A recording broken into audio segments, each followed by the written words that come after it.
Hey, everybody, Joel and Jeremy. It is July. It is hot out there, and the games are heating up. It is our games of the month for July.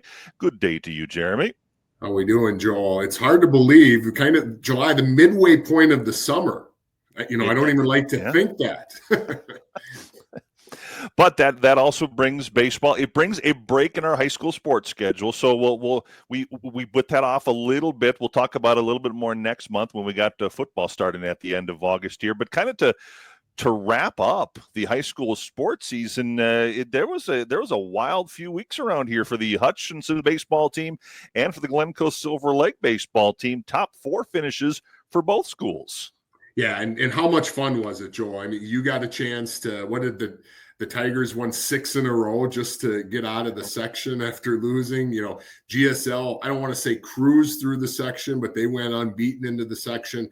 I don't think a lot of people thought they were going to be playing in a state championship game a little over a month ago, but there they were. And so it was so much fun. You had a blast, I know, covering the Tigers. You get to know a lot of those kids. I was able to call a bunch of the section games for the Panthers and kind of go along that ride. And man, what runs, it's so much fun. And, part of the thing, Joel, we do what we do a lot of times because of those kids, and we love doing it. And we know we're kind of taking a reprieve from that high school season, and our focus kind of shifts a little bit more towards town ball right now. But we just wouldn't be doing our job if we didn't congratulate both of those programs for what they did and for winning like they did at the right time of the year. Now, they both came up a little short, but that doesn't make it any less impressive what they were able to do.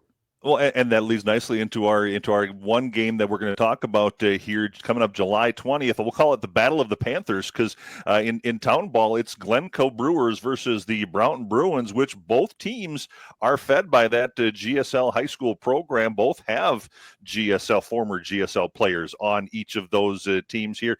And for that game specifically, I believe it's the last weekend of the regular season, and that could be a big game for playoffs. Yeah, probably going to have some seeding implications. I think it's almost safe to assume that. But even to your point, Broughton Bruins got a few former Hutch Tigers on that team too. So just going back to both of these schools, feeding these town ball programs. But that's always a great one. And, kind of with the new look and the way we're set up this year with, Class B, Class C, Class A, this is a heavyweight bout, and this is the kind of heavyweight bout, Joel, we could see those first 2 weekends in August too. These teams potentially playing for a state tournament bid. And how much fun would that be? Because guess what else? They're hosting the state tournament, are Broughton and Glencoe, along with Gaylord and Hutchinson. So this is kind of baseball USA right now in our little area. It's a lot of fun, and I'm looking forward to what the next month has in store. When you mentioned playoffs will start before you and I get back on for a games of the month here into August, and it is going to be interesting because there are different. I mean, you have the new teams in Class B, the new teams in Class C, and there's very few in Class A, but there are a few there too. So playoffs are going to look differently here come the end of the month, end of July here.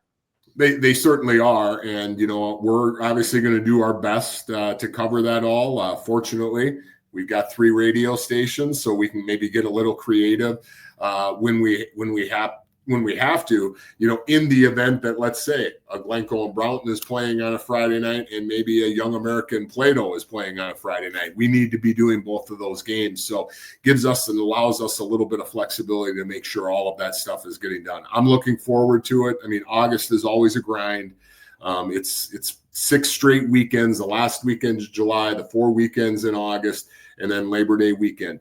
It is long, it's tiring, but man, I love it. It's a lot of fun. And, we've got a chance this year, Joel, that we could have 7 or 8 teams from the Crow River Valley League playing in the state tournament, a chance that you could have 5 or 6 from the North Star playing in the state tournament. And that's exciting because guess what else? State tournament is right in our backyard. So it makes it all that more fun and all that more impressive. Plus, it's a little shorter of a drive for us, too. We always like that advantage that we get, too. So I'm looking forward to it. It's going to be fun, and I know it's going to go fast, so you always try and slow it down and enjoy the moment But we've got some teams I think that can contend both, especially in Class B and C, for state championships. And we know how good Waconia is. Don't think for a second that they're not. They don't have their eyes set on that Class A state tournament too. As always, you can check our websites at kduz.com, carpradio.com, and kglb1310.com. Weekly schedules posted each and every week for what games will be on the radio. For Jeremy, I'm Joel. Have yourself a very good rest of your day.